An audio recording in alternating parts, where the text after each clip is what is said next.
मैंने देखा कि यहाँ की सारी केवल बोतल्स रखी हैं, ग्लास नहीं थी, और सामने भी मैंने देखा कि बोतल्स थी, ग्लास नहीं है।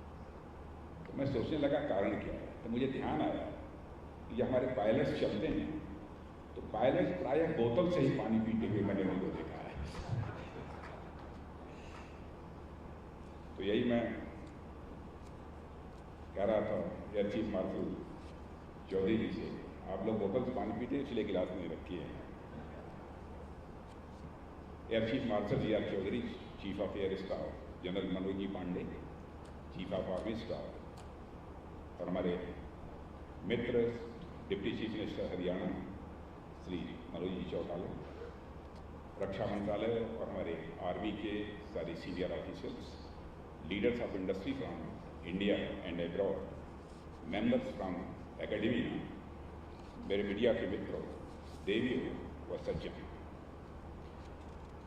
आज इस एरो इंडिया महोत्सव में इंडियन एयरफोर्स द्वारा आयोजित इंडिसेम 2023 में आप सभी महानुभावों के बीच उपस्थित होकर मुझे बेहद खुशी है।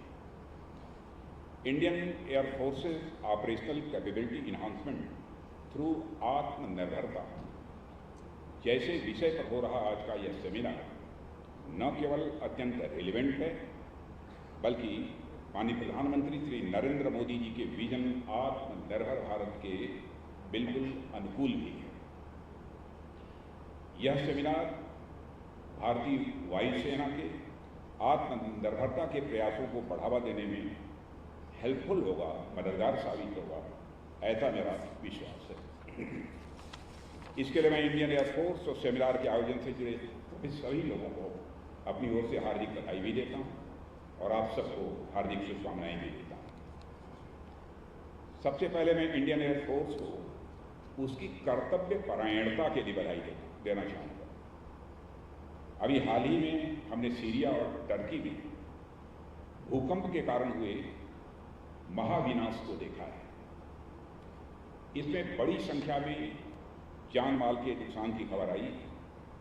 ऐसे विपरीत समय में भारत की वसुधैव कुटुंबकम की प्राचीन भावना के अनुरूप भारत सरकार के निर्देशानुसार फर्स्ट रेस्पॉन्डर की भूमिका का निर्वहन करते हुए इंडियन एयरफोर्स ने वहाँ पर अनेक प्रकार की मदद पहुँचाने का काम किया है। यही इंटरनेशनल रिलेशंस में इंडियन एयरफोर्स के कंट्रीब्यूशन और दुनिया के प्रति हमारे राष्ट्र के कर्तव्य को प्रदर्शित करता है। इसके लिए मैं वायुसेना को, अपनी इंडियन एयरफोर्स को अपनी तरफ से हार्दिक बधाई देता हूँ। साथियों, मुझे इस बात की खुशी है आज भारतीय वायुसेना इलेक्ट्रॉनिक मेंटेनेंस मैनेजमेंट सिस्टम यानी EMMS का इम्प्लीमेंटेशन शुरू कर रही है, और इस नई शुरुआत के लिए मैं इंडियन एयरफोर्स को हार्दिक बधाई देता हूँ। आज़ादी से लेकर अब तक भारत की संप्रभुता यानी सॉवरेनिटी को सुरक्षित रखने में इंडियन एयरफोर्स ने बहुत ही शानदार भूमिका निभाई है। न केवल राष्ट्र की सुरक्षा के प्रति बल्कि स्वदेशी सुरक्षा उत्पादन के प्रति भी इंडियन एयरफोर्स का पूरा सपोर्ट रहा है। आज का यह सेमिनार भी स्वदेशी उत्पादों, इंडिजिनस प्रोडक्ट्स के प्रति भारतीय वायुसेना के भरोसे का एक और बहुत बड़ा प्रमाण है। साथियों, कुछ वर्षों में हमारा राष्ट्र अपने एक नई और विशिष्ट पहचान के साथ विश्व पटल पर उभरा है। आमतौर पर हम किसी राष्ट्र की पहचान की बात करते हैं तो सबसे पहले हमारे ध्यान में क्या आता है? हमारे ध्यान में आता है कि कोई राष्ट्र अपनी भूमि और उस भूमि पर रहने वाले जन यानी लोग, अपनी भाषा और अपनी संस्कृति की वजह से वह राष्ट्र जाना जाता है। इसमें आप देखें, चाहे भूमि हो, भूमि पर रहने वाले लोग हों यानी जन हो, भाषा हो या संस्कृति हो, उनमें एक बात कॉमन है, वह है अपनी। कोई भी राष्ट्र अपनी चीजों के कारण जाना जाता है, दूसरों की चीजों से नहीं। भूमि और जन ही क्यों, पेड़ पौधे, जीव जंतु, नदियां, पहाड़ भी इसी राष्ट्र की पहचान का अंग होते हैं। भारत के संदर्भ में हम देखें तो हमारा देश पीपल और बरगद के कारण जाना जाता है, गम ट्री के कारण नहीं। हमारा देश गंगा, यमुना, कृष्णा और गोदावरी के कारण जाना जाता है, नील और अमेजन के कारण नहीं। हमारा देश हिमालय के कारण जाना जाता है, अल्पस और एंडीज के कारण नहीं। हमारा देश शेर के कारण जाना जाता है, पेंजियम और कीवी के कारण नहीं। वैसे बाहर देशों की चीजों के प्रति हमारा पूरा सम्मान है। भारत की परंपरा में, भारतीय कल्चर में गम ट्री, नील, अमेजन, अल्पस, एंडी, पेंजियम और कीवी के प्रति हमारा पूरा सम्मान है। ये सभी किसी देश की पहचान और उससे भी प्रकृति के अभिन्न अंग है।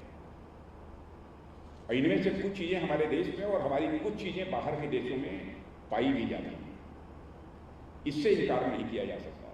बावजूद इसके जब जब भी हमारे देश की बात होगी, देश की पहचान की बात होगी, राष्ट्र के आत्मविश्वास की बात होगी, तो निश्चित ही अपनी ही चीजों से होगी, दूसरों की चीजों से नहीं होगी। कहना मैं क्या चाहता हूं साथियों कि जिस तरह किसी राष्ट्र की पहचान उसकी अपनी चीजों से होती है, राष्ट्र का आत्मविश्वास उसकी अपनी चीजों से ही पुष्ट होता है, मजबूत होता है। उसी तरह हमारी सेनाओं का भी आत्मविश्वास हमारी अपनी चीजों, हमारे अपने साजो सामानों से पुष्ट होगा, इसमें कहीं कोई दो राय नहीं हो सकती। बड़े लंबे समय से हम एयरक्राफ्ट से लेकर helicopter, gun, missile, radar system आदि इंपोर्ट करते रहे। हमारी अधिकांश उड़ानें दूसरों के पंखों के सहारे भरी जाती रही। पर मुझे यह कहते हुए खुशी होती है कि पिछले कुछ सालों में हमारे देश में यह परिस्थिति अब बदली है। हाल के जियोपॉलिटिकल डेवलपमेंट्स को देखते हुए रक्षा क्षेत्र में हमने अपने पैर मजबूत करने प्रारंभ कर दिए हैं। साथियों, नेशनल सिक्योरिटी को मजबूत बनाए रखने के क्रम में हमारा हमेशा यह प्रयास रहता है कि हमारी आर्म्ड फोर्सेस बेस्ट इक्विपमेंट और प्लेटफॉर्म से सुसज्जित हैं। दुनिया में जियोपॉलिटिकल सिनेरियो कैसा भी हो, पर नेशनल सिक्योरिटी को हरदम चौकस रखना यह हमारी महत्वपूर्ण जिम्मेदारी होती है। इन सबको देखते हुए हमारी सरकार ने डिफेंस प्रोडक्शन और प्रिपेयर्डनेस पर, आत्मनिर्भरता पर विशेष बल दिया है। यानी न केवल युद्ध कौशल में बढ़ोतरी के लिहाज से, बल्कि युद्ध के सामानों और उपकरणों में अपनी आत्मनिर्भरता बढ़ाने के लिहाज से भी सरकार द्वारा अनेक कदम उठाए गए हैं। इन सब का परिणाम यह हुआ है कि हमारा देश डिफेंस प्रोडक्शन, रक्षा उत्पादन की दिशा में अब तेजी से आगे बढ़ रहा है।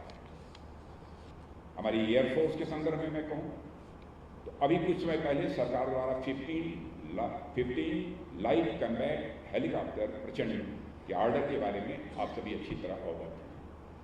आगे हमारी आर्म्ड फोर्सेज में इसकी कुल संख्या 160 होनी है। इसी तरह Akash weapon system, LCA Tejas, long range surface to air missile और एडवांस मीडियम कम्बैट एयरक्राफ्ट की प्रगति के बारे में भी आप सभी अच्छी तरह अवगत हैं। यह सब रक्षा क्षेत्र में आत्मनिर्भरता के प्रति सरकार के प्रयासों और इंडियन एयरफोर्स के सपोर्ट को ही दिखाते हैं। मुझे विश्वास है कि सरकार के इनिशिएटिव और डिफेंस फोर्सेस के सपोर्ट से हम अपने एक्सटर्नल डिपेंडेंस से काफ़ी हद तक उभरने में कामयाब होंगे, ऐसा मेरा विश्वास है। इसका अर्थ यह नहीं हुआ कि हम दुनिया में मौजूद बेस्ट इक्विपमेंट और सिस्टम तक पहुंचने का प्रयास नहीं करेंगे। जरूरत पड़ने पर हम उनका भी प्रोक्योरमेंट करेंगे और करते भी, पर हमारा प्रयास यह होना चाहिए कि हम अपने यहाँ इन इक्विपमेंट और सिस्टम्स को डेवलप करने की ओर आगे बढ़ें और रक्षा क्षेत्र में अपने कदम और अधिक मजबूत करें। साथियों, आज जब डिफेंस मिनिस्ट्री और एयरफोर्स के सीनियर ऑफिसर्स यहाँ पर मौजूद हैं, तो मैं अपनी ओर से एक सुझाव आप सभी लोगों के बीच यहाँ पर रखना चाहूँगा, जिस पर आप विचार करेंगे ऐसा मेरा विश्वास है। हमारी आर्म्ड फोर्सेस को अपने आप को मजबूत बनाए रखने के लिए एयरक्राफ्ट, हेलीकॉप्टर्स, वारशिप, सबमरीन जैसे कॉम्प्लेक्स इक्विपमेंट और सिस्टम एक्वायर करने की जरूरत होती ही होती है। और आप सभी जानते हैं कि इन इक्विपमेंट और सिस्टम की अच्छी खासी लाइफ साइकिल कास्ट भी होती है, तो उसकी सर्विस और मेंटेनेंस आदि के रूप में हमें बाद में चुकाना पड़ता है। ऐसे में क्या हम इन हाई वैल्यू इक्विपमेंट की इस लाइफ साइकिल कास्ट को इनकी एक्विजिशन के समय ही एग्जामिन नहीं कर सकते हैं? क्या हम पहले ही वेंडर से एक क्लियर एस्टिमेट नहीं ले सकते हैं कि आने वाले 10, 20, 50, 60 सालों या जब तक उस इक्विपमेंट की यूजेबल लाइफ है तब तक उसकी सर्विस और मेंटेनेंस आदि का खर्च कितना होगा? इन जानकारियों से हम एक्विजिशन में बेटर वैल्यू फॉर मनी प्राप्त कर सकेंगे, ऐसा मेरा मानना है। मैं आप लोगों के सामने एक उदाहरण रखना चाहूँगा जिससे हम सभी इस बात को रिलेट कर सकते हैं। साथियों, हमें कभी एक कार खरीदनी होती है तो हम क्या बस यही देखते हैं कि उस कार की ऑन रोड प्राइस कितनी है? नहीं, हम कार की कीमत के साथ साथ आने वाले समय में होने वाले बाकी खर्चे भी लगे हाथ देखते हैं।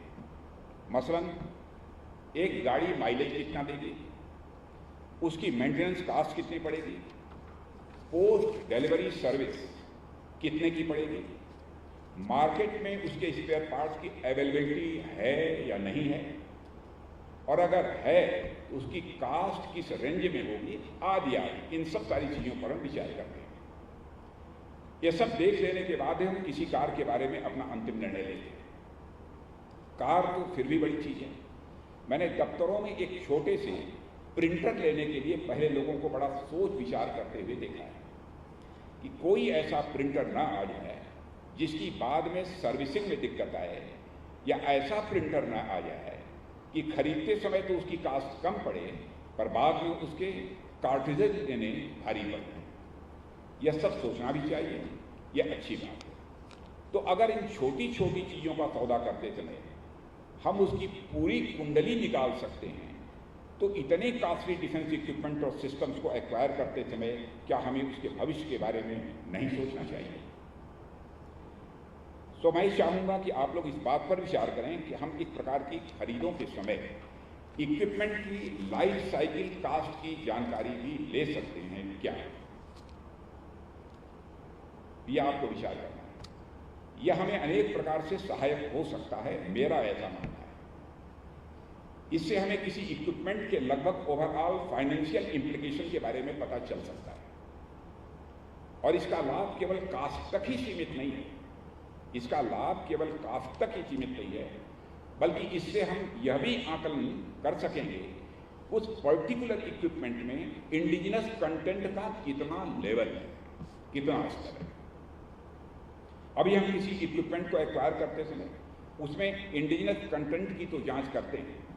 उदाहरण के तौर पर हम कोई procurement by Indian IDDM category के तहत करते हैं, तो उसमें हम यह देखते हैं कि इक्विपमेंट कास्ट के आधार पर उसमें मिनिमम 50% कंटेंट इंडिजिनस है कि नहीं है। पर जब उस इक्विपमेंट की मेंटेनेंस की बारी आती है तो पता चलता है कि वह तो देश के बाहर ही होगा या फिर भारत में होगा, उसमें इंडिजिनस कंटेंट 50% से कम होगा। तो ऐसे में क्या हम यह भी देख सकते हैं